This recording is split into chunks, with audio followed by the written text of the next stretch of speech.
Yeah, we'll utilise private security. We'll also utilise members of Victoria Police, and I'm very grateful to the Prime Minister for his offer of support from the Australian Defence Force. I think people will do the right thing. I think it is fundamentally incorrect to assert that there was hundreds of ADF staff on offer. I had no expectation whatsoever of extensive support coming to us from the ADF. No one had any expectation that there would be extensive support.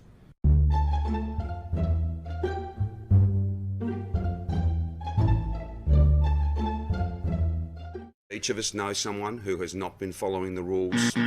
I think a sense of complacency has crept into us, and if we all don't start taking this a little more seriously than we have been, the alternative, though, is to pretend that it's over. Just like I think some Victorians have been. But we can't pretend it's over.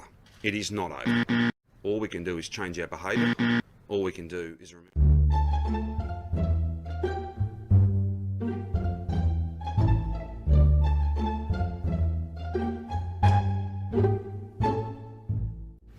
Disappointingly, I have to inform you that there were more than 130 unsuccessful visits, so around 1 in 4 people cannot be found at home. It is simply unacceptable for you to have this virus and not be at home. We've all got to do the right thing, we've all got to play our part. We're finding 1 in 4 people not at home, they're somewhere else.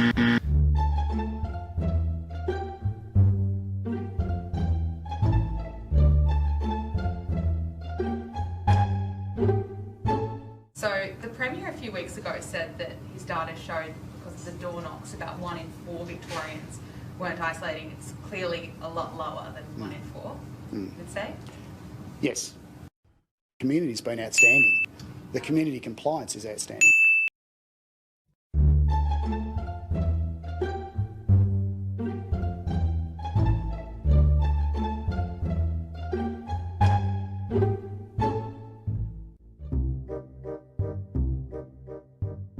It could have been as high as 1 in 4 Victorians were breaching self-isolation. We now know it's less than 1%. So why did you make that such a big part of your announcement during stage 4 lockdown instead of, say, acknowledging your government's failures in hotel quarantine? Oh, so that's the real question. I'm sorry, I was building up to that. If you're asking me why did I say that 1 in 4 people weren't home, because 1 in 4 people weren't home. Okay. That's why I said that.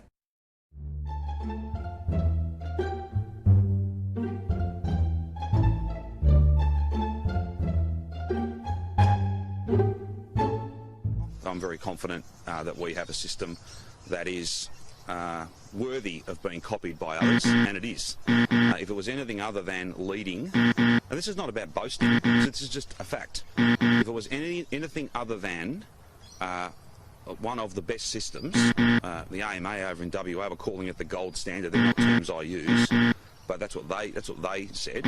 If it was anything other than a good system, then I doubt very much that other First Ministers across the country would have agreed to copy it.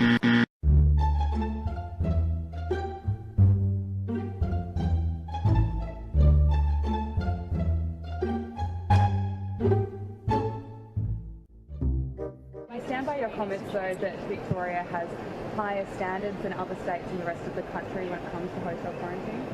I've been very clear about the facts of these matters. I don't think that other states would be copying a model that was anything. Well, the only reason staff are getting tested every day is because. Sorry, Premier, what other states are copying Victoria's model? Well, with the greatest of respect, if you ask the questions and then I'll answer them, and if I can complete a sentence, then we'll be able to get to the next one.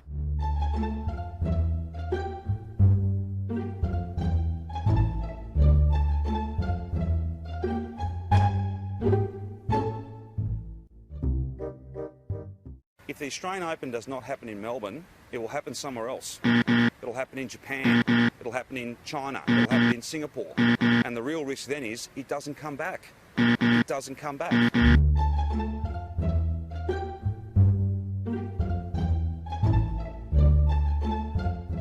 We're having a major event that if we don't have it, well, somebody else will, and it won't be coming back. Who told you that? And I've made that, well, logic tells you that. No, who's No, what credible tennis person has suggested that we're at risk of losing the Australian Open as a Grand Slam event? I've had many different discussions with many different people. I'm not going into the private discussions that I... Well, then that answers your question. There's just no one that I can find in tennis that agrees that Melbourne's at risk of losing the Australian Open as a Grand Slam well, event. again, let me just go back through this. I've done it a few times. I'll do it again.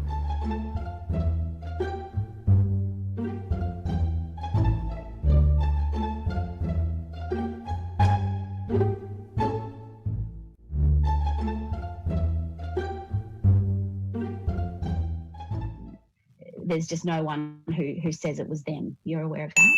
I am. Do you know who it was? No, I don't. No, I couldn't attest to that. I couldn't recall that level of detail. I can't specifically recall whether I can't be certain, not that I specifically recall, Ms. Elliard, I'm not certain. I can't clarify for you, or I have tried to search my record of this. Yes, I cannot recall.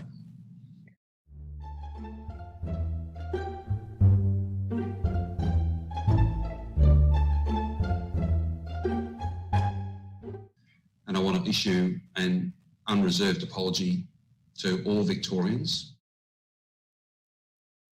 and so that I, as the Leader of the Government, can take the appropriate action to ensure that these sorts of errors never occur again.